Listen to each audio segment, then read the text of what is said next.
Down to business.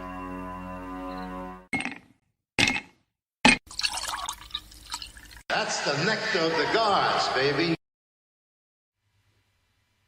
Hello, Whiskey Musings broadcast fans, and welcome to today's edition of the Whiskey Musings broadcast. I am your never ever, boy, I just forgot everything that I was just going to say. Oh, now I do remember. So I am your never imitated, gal, have a few drinks, Rick. I am your never imitated, but wish I was duplicated so that I could be in more than one place at any one given time, host, Rick. Wow, screwed that one really well. Anyway, all right. So tonight I was going to talk about movies, and don't worry, I will get to it. However, yesterday I joined a broadcast. It was a live feed similar to this show. And on that broadcast, I got a shout out. So I figured I'd give her a shout out as well, even though she has a bazillion followers in comparison to me. However, that being said, I'm going to give a shout out to Addie Law Crime. And I encourage you, if you're interested in anything dealing with trials and today's trials, anything going on in the legal world, I would highly recommend following that channel. So the channel name is Addie, A-D-D-I, Law, L-A-W, Crime, C-R-I-M-E, all one word. And you can find her on YouTube. The reason why is because of the fact that she does a couple of different live streams. One of the live streams happens to be on Friday night around 5 p.m. And there is an elusive character. I know my listeners and watchers are not going to be surprised by this necessarily in some certain cases, but you will be surprised in the fact that unicorns, yes, unicorns do exist. And every once in a while, a unicorn stops by Addie Law Crime on Friday nights for Fun Fridays. So I encourage you to go and take a look at that channel and watch. Like I said, she's got a bazillion more followers than I do. But that being said, I felt the need to go ahead and give a shout out to her because of the fact that she gave a shout out to me. And hopefully, if you are a subscriber and a follower to her channel, you will definitely take the opportunity to come on over to this side because of that shout out and give me a try. Now, I will have to admit, I stepped in yesterday, but I had to go back and take a look at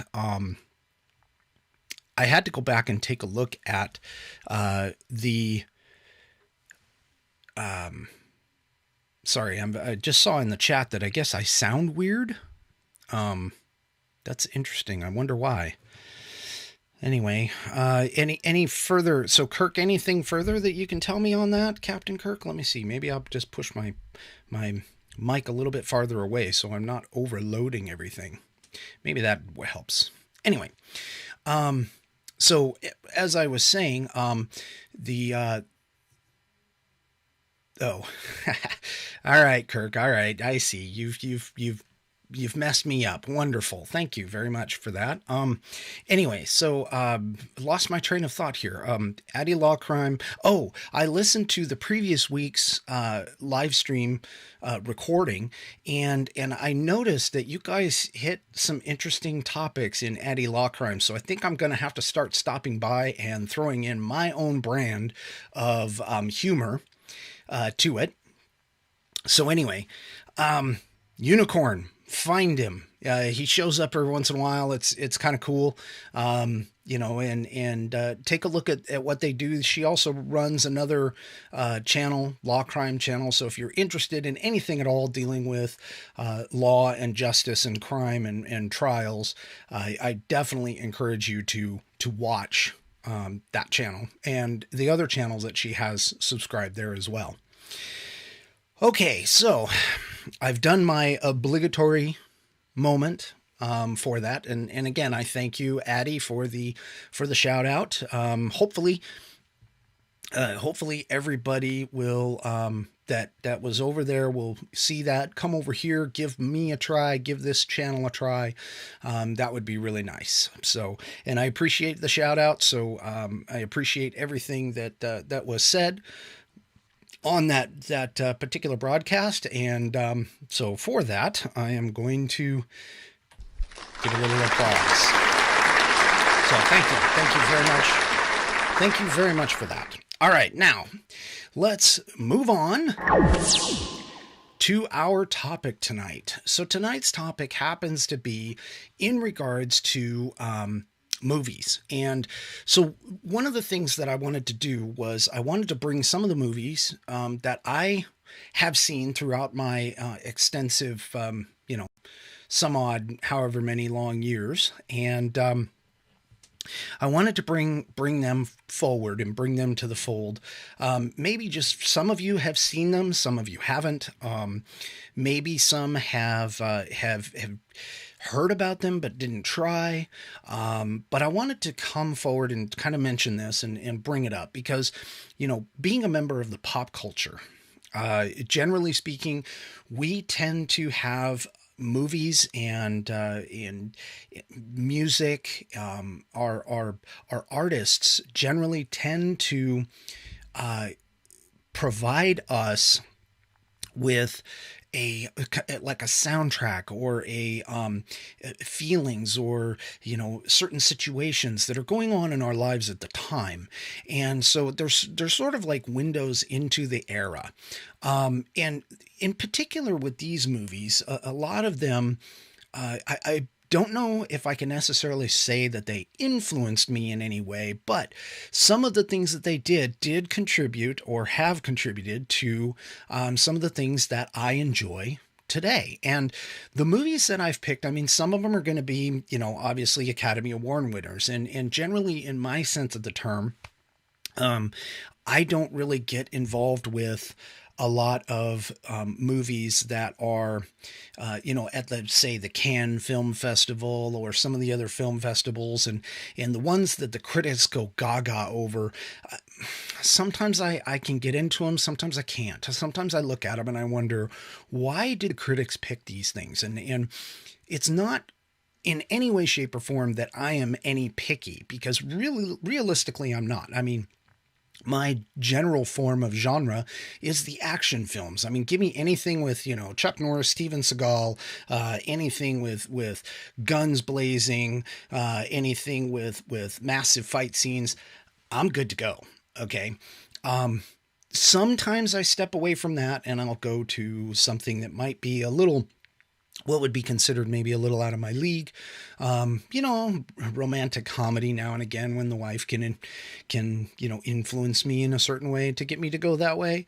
But that being said, there are some movies that have come out in my past that I really enjoyed. I really wish that they would potentially bring them back, try it as a different remake, because of the fact that a lot of the things in many of these movies are from the eras gone, in the 80s, maybe 90s.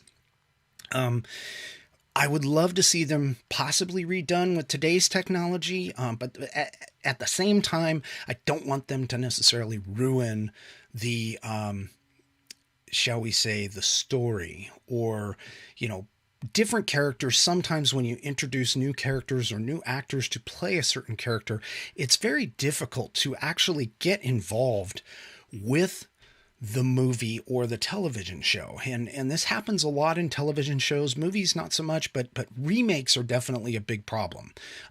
Like for an example, I mean, they redid Ghostbusters here not too long ago. I haven't seen the new one. And mainly the reason why I haven't is because of the fact that you have actresses who are trying to take the place of actors who truly defined the role. And it has nothing really to do with a male or female thing. It is just simply that those characters that were presented to us in specific ways, it's difficult for a newer actor or an actor of today to try and wrap that character's the essence of that character into today's shape and form. And I find that happens a lot. And like I said, especially in TV, I mean, television shows, for an example, MacGyver is a good one. I used to love the 80s show MacGyver. But MacGyver, the new MacGyver, took me a little bit to kind of warm up to. And so from that standpoint, it's kind of tough to have new actors take on old roles, and because you're so ingrained with what that other actor or actress did, that it's kind of hard for me to necessarily see them in this new light. So that being said, some of these movies I really don't want to see again. I don't want to see them remade. I'm happy that they're there, but at the same time, I would enjoy maybe seeing an attempt at it. I mean, Hollywood right now is in a really big bind where they're doing a lot of remakes of older films. And some of them have come out really good. Some of them have been kind of questionable. But that being said, it would be interesting to see what some of these films actually would look like. So with that in mind, we're going to move on to one of my all-time favorite movies. It came out when I was a kid. It was my first foray, I would say, probably into the Walt Disney kind of live era. Because back then, Walt Disney was really known for its animated stuff, but this one was a Walt Disney production, and it sort of took a step outside of what I think would be the typical kind of thing at the time. So let's move on over to that. So here it is. It is The Black Hole. Now, The Black Hole had a couple of big actor names in it. And it was essentially a story regarding a missing ship, and the ship was found, and then all of a sudden it it was kind of creepy and a little scary, a little weird. It was, without giving away the entire thing, if you haven't seen it, you need to understand that the technology back then, with some of the things that they did, this was back when, Star Wars had come out. They had just started getting into some of the special effects and things like that. And to me, this particular movie was really well done. And if you get an opportunity to look at it, I would recommend it.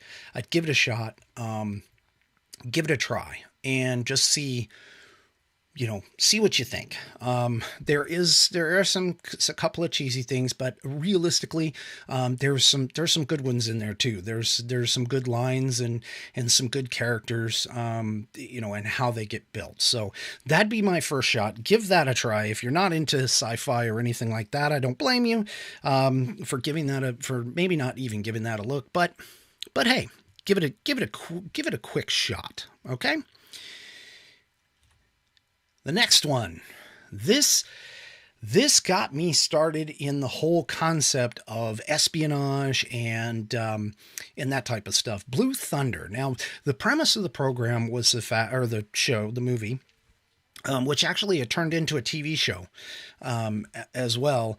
The TV show didn't really go anywhere, but the movie was actually pretty good. And Roy Schneider did a great job. This was in the same lines that he was, right off of Jaws, that kind of thing. And there were some really good lines in it. The terminology of Jaffo. There were some other things in there, but realistically, the whole premise of the movie was a super helicopter that could, go into silent mode to where you wouldn't even know it was there, had guns, had espionage, had intrigue. It was really pretty cool over the course of the time. And So this was really really a good show for me. It featured supposedly the Apache helicopter. Now I found out later that it actually wasn't an Apache. It was another kind of helicopter made up to look very similar to an Apache.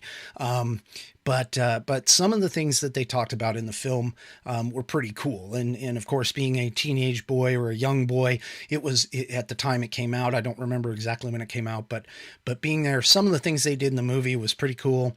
Some of the language was a little raunchy at the time, but hey, it's a movie. It's the 80s.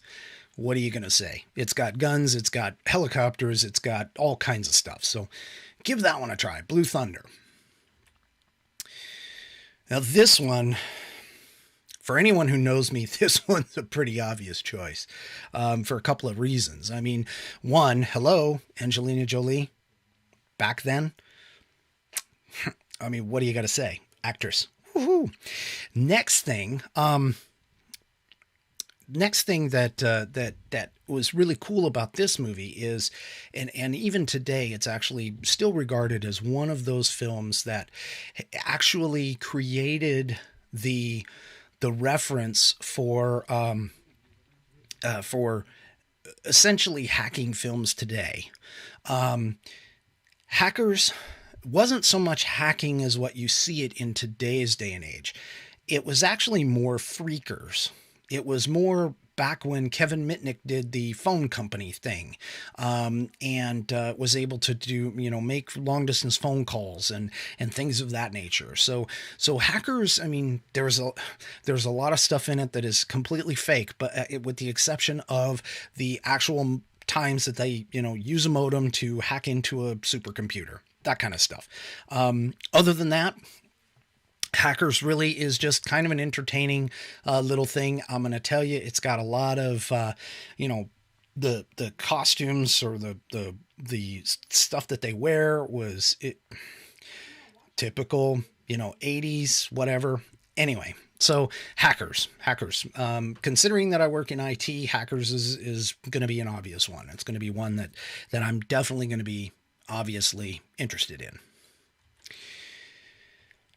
Okay, War Games. I mean, seriously, you've got a hacking kid that's going in, finds a back door into the government's computer, and unleashes essentially a potential to create World War III. All because he wants to play a game. Now, just like in Hackers, it had a very interesting leading lady in Ali Sheedy. You might remember her. She actually moved on from this and went into doing things like Short Circuit, Breakfast Club, some of those others. So this was, kind of right prior to her breakout, if I remember the timeline correctly. But that being said, War Games was just cool for a couple of reasons. They based the character out of the Northwest, so it was in Seattle. That was kind of cool. They did go to Oregon as a part of the film, so that was kind of cool. The fact that we got a chance to look at what would be a military installation, which, by the way, come to find out that was actually a movie set. There isn't anything that I know of at the time that was, NORAD was set up that way. Speaking of NORAD, actually today, in terms of today's, Cheyenne Mountain actually isn't even in play. You can find that out on Google. So I didn't just give away any kind of secrets. But basically it was NORAD, it was potential nuclear war. It was, again, espionage, intrigue, some pretty cool stuff. So War Games is one of my favorites. Okay, so this next one started off my fascination with swords and sword fighting. So in this particular case, it's a fantasy flick based in a timeline jump between what was present day and way back when the character first found out that he had special powers.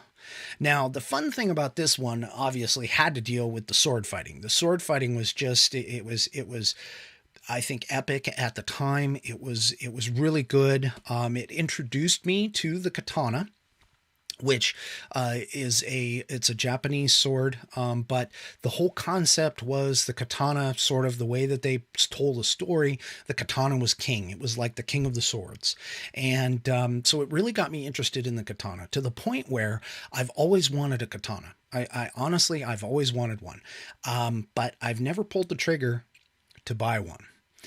And as far as swords are concerned, swords actually are like a really big thing when you're young, and so that kind of a thing is just, to me, it's just epic. I mean, swashbuckling pirate kind of movie, didn't deal with pirates, but it was that kind of a movie, and so of course it's going to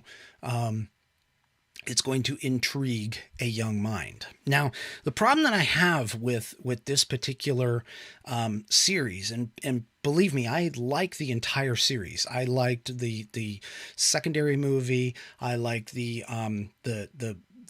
crossover kind of movie to television show cross that I've watched, and I used to watch the television show and even watched the spin-off from the television show, which was realistically horrendous because it was at the tail end of everything. But the one thing that really bothered me about this was the continuity of the story. Now, for anyone who's watched it, the end of this particular movie is realistically supposed to be the end of the movie. They did not intend on making a second movie, but because the movie itself became such a cult following, they decided to go ahead and make one, and they created this abomination. And the reason why I say it's an abomination has to deal with the fact that the way that they handled the character and how the character carries forward. That's as far as I'm going to go, because if you go and you watch it, you decide you want to watch it, and give it a shot, go ahead. Now, that being said, Michael Ironside is in it. Obviously, you have Sean Connery. You have Christopher Lambert. So the original two characters that were part of the first film, that kind of stuff. But the way that they handled the plot and the storyline was to me really, really nasty when I look at it today. Now, back then I didn't care. It was just like, hey, that's cool. I didn't even bother. It's like I never even questioned what happened with the characters. But now as an adult, I look back on it and I'm like, oh my gosh, that was horribly handled. Whew, they could have handled that a heck of a lot better. Now, what they did is they took this particular movie and they wanted to adapt it and convert it to television. Now, when they did that, they created this, which essentially was the first two episodes kind of tied together into one mini-series type movie. And this particular one introduced the new character of Duncan MacLeod and the guy that's on the right, Adrian Paul. Now, they had to explain a lot to try and tie this into the timeline. Now, supposedly this particular adaptation was supposed to land in between Highlander 1, the original, and Highlander 2, the second, in terms of the timeline. So it was very, in terms of how it was put together, it was very well thought out from that standpoint. But again, the handling of the characters was a little rough. So that being said, I enjoyed the television series. I still watch it to this day. In fact, my daughter, her name came from the female lead of the show. So not necessarily named after her in terms of a namesake, but I that's when I was first introduced to my daughter's name, and I really liked it. And so when time came to name her, it was like, hey, let's try this. Thankfully, Michelle agreed, because now we have our beautiful daughter. So anyway, so the whole Highlander series, if you get a chance to kind of take a look around, again, ignore the plot, because the plot lines and the way that they try to carry the characters from one to the other is a little rough. Oh, Jacob's Ladder. Wow. Okay, so to give you a little background on this, I had just come out of basic training. we were given 24 hours worth of liberty, and we were allowed to go off post into town. So I and a few of my soldier mates, I guess I'll call them, we went into town to the movie theater and we watched this film. Now, this is one of 2 or 3 films that I really, really got confused with. I can't really give away anything, because if I say anything about the plot, the thing that's really screwy about it is that it's set during the Vietnam War. And so as far as that goes, you just got to watch it. It's one of those movies that at the end, you're going to be either surprised, shocked, hate, whatever. It does change the whole concept of the movie. Take a look at it, give it a shot. It was one of those ones that I was just, I'm still completely floored by it.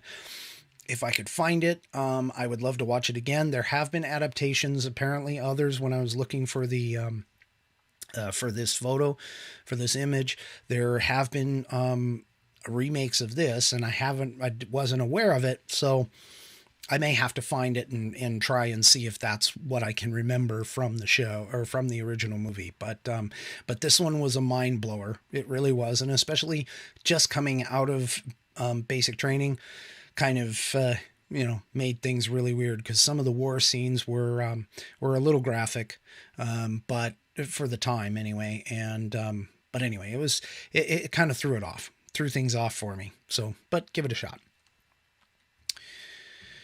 Flowers in the Attic. Okay, so this is another one of those films that I honestly, this one I was kind of creeped out about. It's based off of a book, and V.C. Andrews' book, and the movie itself was using mostly new actors, at least from what I can remember, but it actually was pretty weird. It was very odd. It was a very odd movie. I won't give away the plot, but it was very odd. If you haven't had a chance to watch it or read the book, I didn't read the book. I got taken to it by my stepsisters. They decided they wanted to see it. They had read the book. They wanted to go see the movie. And so I was a little lost sitting there and trying to understand what was going on. I mean, at least they kind of kept me up on the plot and the whole plot lines, but it's one of those psychotic movies that just, I won't say it gave me nightmares, but boy, it certainly made me think twice about my relationship with my mother. So anyway, there you go. Pulp Fiction. So my brother-in-law and I went to this, and in the movie theater. And when we came out, I kind of looked at him and I was like, wow, I didn't even understand that. I honestly didn't. And even to this day, I don't even know for sure what the plot actually was. Again, it's one of those award-winning. I mean, even it says it won Best Picture at the Cannes Film Festival. So obviously, it's one of those things that I'm probably not intellectually strong enough to totally figure it out. So from that standpoint, I mean, go ahead and watch it. It's got, as you can see on the list there, I don't know if you can read it, but it's got John Travolta, Samuel L. Jackson, Uma Thurman, Harvey Keitel, Tim Roth, Ving Rhames, Eric Stoltz, Rosanna Arquette, Christopher Walken, and Bruce Willis. It's got a huge cast of people. I think I missed one or two. Amanda Plummer. And Tim Roth. I don't remember those two very well, but I mean, the rest of the characters, the rest of the actresses and actors that I just listed off, would make it intelligent, just awesome, something to watch.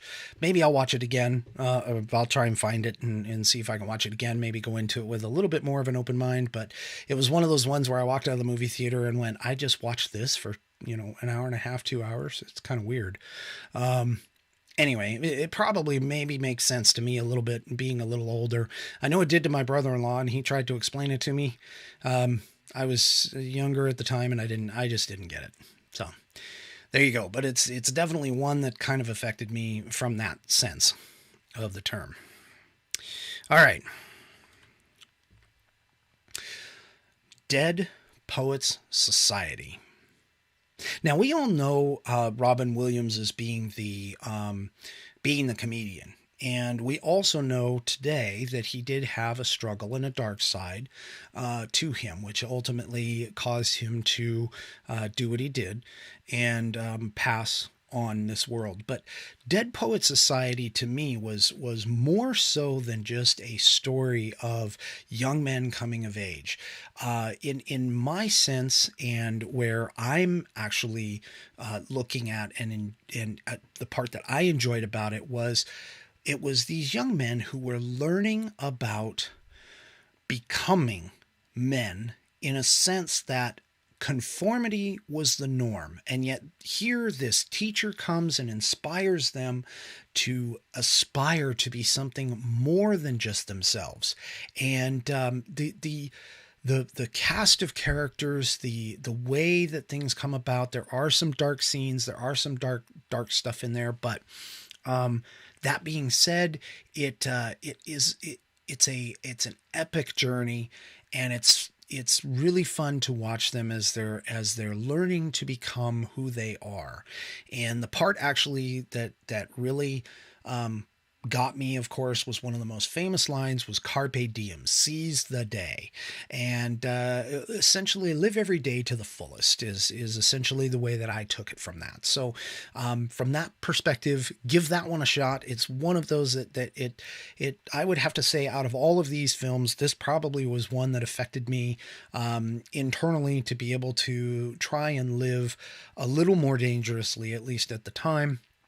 After I saw it, but carpe diem, seize the day, be your own person, choose who you want to be. Don't let conformity be a part of your life necessarily, unless of course you want to conform, because they did actually point that out in the film too, is that you could be a conformist at the same time, as long as you are true to yourself. And that's kind of one of the things that I thought was actually pretty cool. School Ties is the next one on the list. Now, this one is here because of the fact that it kind of showed how society, it made a statement on how society is willing to do things that they normally wouldn't do to advance what their desires were. I mean, in this particular case, the school brought in a ringer to help their football team because they wanted to win, and that individual was not a person of the right religious order. And so, the whole story revolves around the struggles that this one character has about getting and living his dream, because he's been offered a bunch of benefit by doing this, and coming to find out that maybe it's not all what it's cracked up to be. So this one was kind of cool. It was really, for me, it was a society statement. And it was an incredible story. I think it was really good, nicely done. Brendan Fraser, again, he was a comic character, but he went into a serious role. I mean, obviously you've got, Ben Affleck, Matt Damon, and Chris O'Donnell, all good actors for the most part. And so it was really, really a good film for me as far as like coming of age movies. So this next one actually inspired my desire to do this broadcast. Talk about teen angst movies. So this one kind of got me onto Christian Slater. It also got me onto the female character, and boy, her name escapes me now. She's been in a couple others. In fact, the two characters, or the two actors, come together in Broken Arrow with John Travolta, and that one actually, the two of them together was electric. And from that standpoint, I mean, Pump Up the Volume for me was an incredible show. It was it dealt with some dark themes and that kind of stuff, but for me it was it was cool. It was really cool. So, you know, from that standpoint, I think, you know, watching it was incredible to me. It was a rebel. It was, you know, a person trying to get his message out there. And I enjoyed the movie. I still watch it today. I have it. And it actually kind of inspired me to want to get into radio at this late in the day. The internet has allowed me to do that through this broadcast. So again, I kind of credit this movie. It was a cult classic back in the day. It didn't really spend a lot of time in the box office, from what I can remember. So from that standpoint, I mean, Pump Up the Volume was just an iconic classic for me, and you know, obviously, Samantha Mathis. That's the female lead. She had a moment that was in the movie that was, you know, for all young men at the time that really enjoyed it. But anyway, yeah, I digress with that. I digress. Okay, so that pretty much gives me everything that I had on my list as far as movies are concerned. You like it, hate it, try them out, maybe not, maybe you do, maybe you don't. I'm sure there's others, but those ones are the ones that I personally, you know, can remember. I still watch some of them today. But those are the ones that I really have to say I kind of did. So what I'm going to do now is I'm going to go ahead, and the phone lines are open. And for those of you that don't know, I actually have 3, count them, 3 lines. So you don't have to necessarily wait until one person's done before you come on. Anyway, so the whole point here is, if you feel like you would like to share with me some of your crazy and messed up movies, or some movies that may have affected you, something that maybe I can even take a look at. It might be something that I haven't, definitely something I haven't mentioned, but it very well could be something that has affected you. I'd like to hear about it. If it's a movie that you really like, if it's something you think, I may have seen it already. I don't know. But again, for me, I mean, anything that's action is just an automatic go ahead and watch. You know, but beyond that, if there's something different, you know, feel free to give me a call, give me a holler, give me a shout out. And while I do that, I'm going to look around. So let's see, what else do we have here in terms of, I got to see if this, can I pop this out? Yes, I can, because that way is going to make it a little bit easier for me to follow. Okay. So this way I can kind of see some of the chats. So, anyway, so from that list that I gave you, I mean, obviously there are tons of movies. There are tons of things. Oh, one thing I forgot to mention about war games, and this is really pretty cool, while I'm waiting for you know, anybody to join here real quick. So there's a couple gentlemen, one in particular that runs in the same circles I do professionally.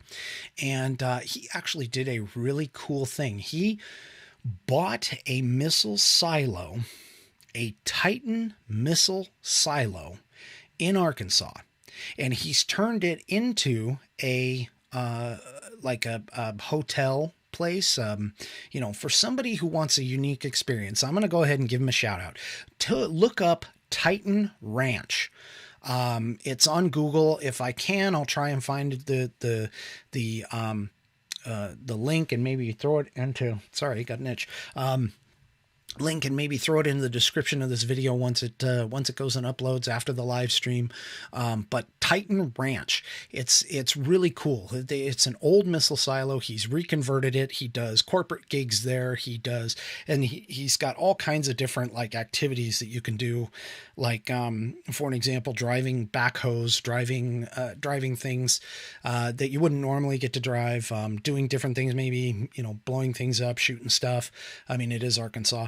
But the one thing that he does do that's really pretty cool is you actually watch the movie War Games way down in the silo, the missile silo itself. So you're actually at the bottom of the missile silo and you're actually watching the movie War Games. And I can just imagine what kind of a perspective that would bring from the idea of watching that movie and knowing that you're sitting in a physical location that could have partaken as a part of those missile silos. So anyway, so that was pretty cool. I thought that was pretty cool. So, again, if you really would like to mention a movie, feel free to call. The number's on the screen. And yeah, let's go ahead and chat about it if you get the chance. Other than that, I'm trying to think of some other movies that might have influenced me. Not really too sure I can think of anything other than what I've already kind of given you from that standpoint. Like I said, most of the stuff, I mean, come on, Top Gun, seriously. I mean, Tim Robbins, who was in, Jacob's Ladder, and Schindler's List. That's another one that could be up there as well. Those are all classics. They're classic movies. Top Gun. Now the Top Gun remake is supposed to be coming out. I'm not sure if they're done filming or whatever, but I'm sure it's on its way. It's probably in post-production, maybe. I don't know. So, what other kind of movies? I mean, Full Metal Jacket was one that I watched, and the reason I had to watch Full Metal Jacket was because of the fact that I was going into the service, and my stepfather, he basically told me that that movie was very much like what he went into basic training with. So I had to watch it just to, find out what the heck was going on. That being said, my experience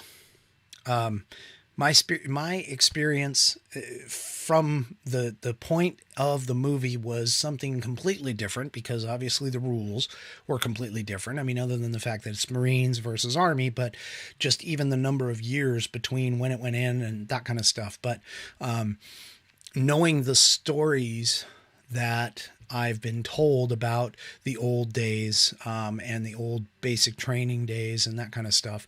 That was definitely one of those that you could watch and you could see and you could tell, that was real for the time.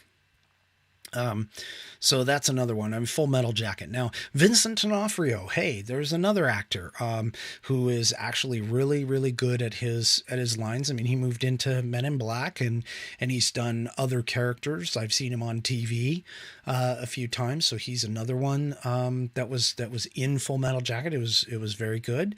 I mean, obviously there was comedies, there were several other movies that were out there. I didn't really get into the comedies that much. Again, I was kind of like Kirk was saying, I'm, sci-fi and action stuff. That was primarily my forte too.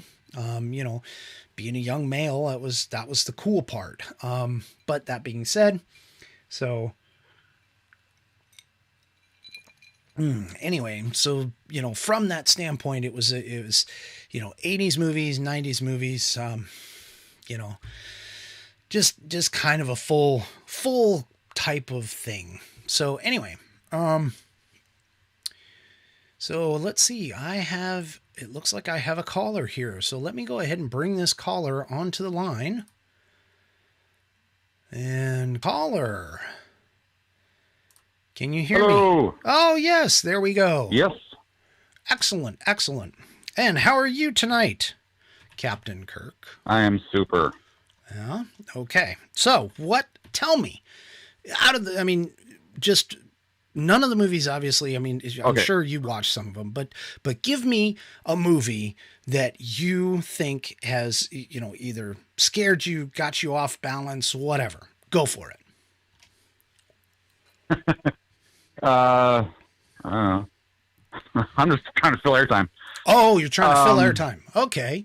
No. So, I got something. All right. Like I posted on YouTube there. I'm a simple guy. I like action, sci-fi, blow it up. That's what I'm into. Yeah. But I also like to watch documentaries or actual science stuff. Okay. Like growing up, I was big into Carl Sagan. Oh, And yes, his show, that's The right. Cosmos. That's right.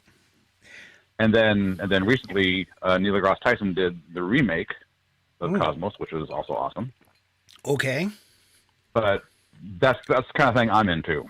All right. So, You know, I like my fantasy to get me out of reality, but I like, a dose of knowledge every once in a while.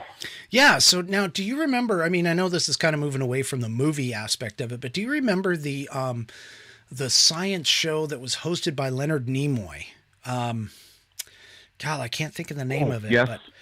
But Oh, yeah, he was really, obviously it was fresh off of the Star Trek movies and stuff. So they brought him in to give it a flavor of science and science fiction type deal. But if I recall correctly, the show was actually centered a lot around real life science. And, so that was actually pretty cool. The other one that I think that maybe you maybe watched or not. What about the Science Guy with Bill Nye? Did you ever watch that? Oh, I love Bill Nye. Yeah, Yes. speaking about him, it's kind of sad that to come to find out. I mean, once I became an adult and everything, come to find out that he actually was a either a mechanical engineer or a civil engineer. He actually wasn't a scientist per se. Sort of burst my bubble on that one. Yeah. So, But going back to movies, Yeah. I like to take away at least some moral from the story. Like from what is it, School Ties has a nice moral to it, but there's also morals in even action movies. oh If yeah, you can find something to learn from wherever you're watching, then you expanded your mind a little bit. Oh, absolutely. And even though I kind of sit within the sci-fi and action drama, I mean, I love a good, strong character, male or female, doesn't make a difference, but a good, strong character who does the right thing regardless of what it costs them. And that kind of story, just that to them, principles, morals, integrity, to have the courage to stand up to whatever is bad within the world, and to be able to stand up and do something. Those kinds of movies really appeal to me. I don't know about you, but they definitely do to me. Yeah. That's part of the reason why I think I like, Chuck Norris and even Clint Eastwood movies, Good, the Bad and the Ugly, A Fistful of Dollars, Mule for Sister Sarah, some of those old spaghetti westerns. He always played a character who may be on the surface morally interesting or gray, but when it came down to it, he always just sacrificed everything for the right reasons, and he did the right thing at the right time. And those kinds of characters always appeal to me. They always do. Yeah. All right. People doing the right thing at the right time because they have the ability to, not because someone's forcing them to. Absolutely. Again, those kinds of characters. I mean, well, just as an example, look at Blue Thunder. Roy Schneider's character. Yeah, he did some kind of gray area stuff that was a little questionable, but when the chips went down, he actually, and without giving, well, I'm probably going to give away the good movie, the movie ending if you haven't seen it, but, so spoiler alert, just mute your phone for just a minute, not your phone, but like your whatever you're listening on, for a second. But the fact is that the character comes around and does the right thing. And like, it costs him everything in order to do it, but he has to do it because there's no way around it, because what's going on, or what the movie is all about in terms of what's the machine is being used for is morally incorrect. And, so yeah, it's stuff like that really helps to me. It defines a certain character, and it appeals to my sense of right and wrong. So that's pretty cool. Yeah. All right. That's all I got. Okay. Hey, that was definitely a lot. Thank you very much for the call. I appreciate it. Sure. All right. You have a good night. You too. Bye. Okay, and with that, that opens up the phone lines again. We'll go back to that, and so anyway, from that standpoint, I mean, you can think about a lot of movies. For me, it's strong characters, not necessarily male characters, but strong characters. I mean, a strong character, a strong lead, I think really within the plot really makes the difference within the whole setup of the movie. I mean, weak characters, weak portrayals of characters, they tend to not appeal to my sense of, moralistic and altruistic right and wrong and that kind of stuff. And again, the character themselves don't necessarily have to be, 100% right all the time or 100% good all the time. But when the chips go down, that's when you want that character to be able to stand up and say, you know what, this is wrong, and we're going to go ahead and take care of this regardless of what it costs me, because it is wrong. So, from that standpoint, I think those are the types of movies that really do appeal to me. Oh, hey, Dirty Dancing. Okay. So Dirty Dancing. That's interesting. It was a good movie. I like Patrick Swayze in Roadhouse, along with Sam Elliott. There we go. But Dirty Dancing itself, actually, it does kind of have that sense of that character. Patrick Swayze's character in that, Johnny, I think, where he stands up at the end and basically says, nobody puts baby in the corner. That's the famous line from that film. You're right. That one is good. It's not, again, it's not really a lot of like action per se, but it also brought forth the idea that, young love, and trying to, sequester young love and that kind of stuff. I think realistically sort of, opens the door to where somebody has to pick. And the other thing that I thought was funny that I just thought of was the whole concept of, dad was running the family. I mean, back then, dad ran everything. But the moment that mom tells dad to sit down, right there at the end, right before the dance scene, to me, that was epic. I laughed at that because it just showed, in terms of the era that they were trying to set it in, that even though dad was a very big part of the family, he, dad kind of ruled the roost type thing. But mom actually took care of that. I mean, mom had some power back then. Okay, so let's see. On the Facebook, there's a good moral between her father and what he told her and what he actually did. Yes, you are correct. You are absolutely correct on that one. Being able to tell your kids you can do whatever you want, you can do the things that you want to do, but at the same time trying to quash the relationship because he felt it was wrong. That definitely was a difference in the character. So Dirty Dancing, yeah, that one's one that's high up there. And I mean, let's be honest, everybody was kind of rooting for this little girl who couldn't freaking dance a step to learn how to dance and be able to dance so beautifully at the end number.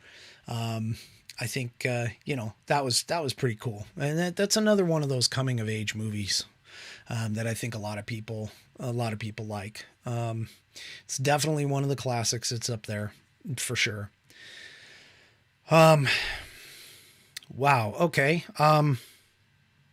Another genre that I didn't even touch was actually the type of movies that explain, not necessarily based on true life events where they take poetic license for it, but more, and it's not quite a documentary. It's more of a story that fits within the story. And those kinds of movies are actually pretty cool as well. I mean, let's face it. Let's take A League of Their Own as an example. Now that went through the story itself.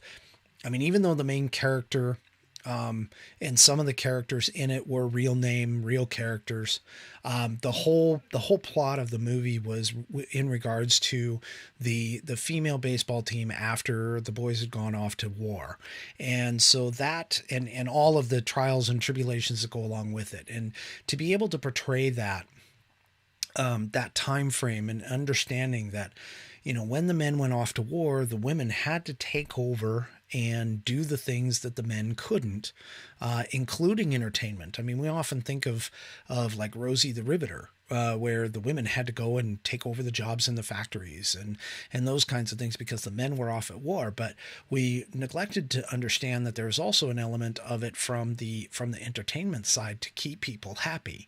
And just in the fact of some of the characters, even though the reason why the baseball team was a part of it, and why the baseball team was formed, it still opened up a door, I think, that not a lot of people actually understood or watched, just because of the fact that you know, back then it was difficult for men, for women to do some of the things that men did because of the stereotypical time of the events and what women were supposed to do. And yet, I mean, in a way, I guess you could say that it was the first form of feminism in that stance, not because of a movement that actually people stood up and said, hey, you know, we're going to be feminists and we want baseball and everything else, but more of a need rather than a desire. And that spurred on the sense of being able to do some of the things that they did. And I think, you know, when you think of some of these movies, I mean, yes, you go and you want to be entertained. You want to go, you want to sit down and you want to be entertained and sit there and, you know, take your mind off of whatever's going on in the world. But at the same time, some of these stories that you hear about, they tend to reflect some very all too real situations that we need to either take care of and address. And that's kind of the Hollywood that I would like to see. I mean, don't get me wrong. I enjoy, you know, the superhero characters. I enjoy the Marvel movies. I enjoy the DC movies. You know, I enjoy those. I enjoy the special effects. But what really can boil down in terms of movies, and I think Hollywood has kind of stepped away from that here recently, is the emotional connection that you make with certain characters and certain situations that is missing in today's Hollywood. I would really like if Hollywood would come back to that and not necessarily focus on remakes per se, but even just to be able to connect with its audiences again and not try to push an agenda either, because you see that a lot in a lot of movies. They're trying to push a certain agenda. And whether you agree with that agenda or not, doesn't really matter. Just the fact that you're pushing it, that you're trying to influence ways in which people are to perceive life in today's world, and to utilize that influence to push it. You know, back then they used to be a little more ubiquitous in the stance of they would demonstrate a certain type of character, a certain type of time frame. They would do it in more of a even-handed kind of view. And today's movies, a lot of the times they're taking these characters and they're turning them into something that they really shouldn't necessarily be. I mean, if you want to influence my thought processes in that, give me some good cold hard evidence. I don't necessarily want it to be as a part of a story, unless and trying to get that point across. Just tell me a story where I can be entertained. If you want to make me think, that's fine. You can make me think, but don't necessarily push the agenda. Better yet, rather allow me to come to my own conclusion based on what I've seen, felt, heard within the movie. And I think that's kind of where I'm going to leave it tonight. So, thank you very much, everyone who joined. I hope you enjoyed the program. Once again, kind of keep in mind that you can follow and subscribe on YouTube. You can follow me on Twitter. I also do have a Facebook page, and Whiskey Musings is the name of the broadcast. It's the name of the show. And definitely check out Addie Law Crime. Why did I say Ali? Wow. Addie Law Crime. Check that out. Check out that channel. Maybe listen in on next Friday. I think it's at Friday at 5 p.m. Pacific. And see if you can see if the unicorn makes a special appearance or not.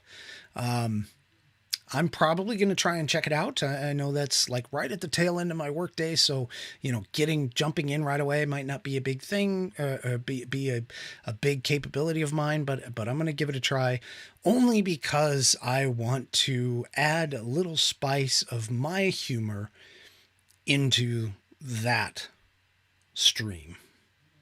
So with that, oh boy, Kirk, you would have to say that to me, and now I don't remember the proper response.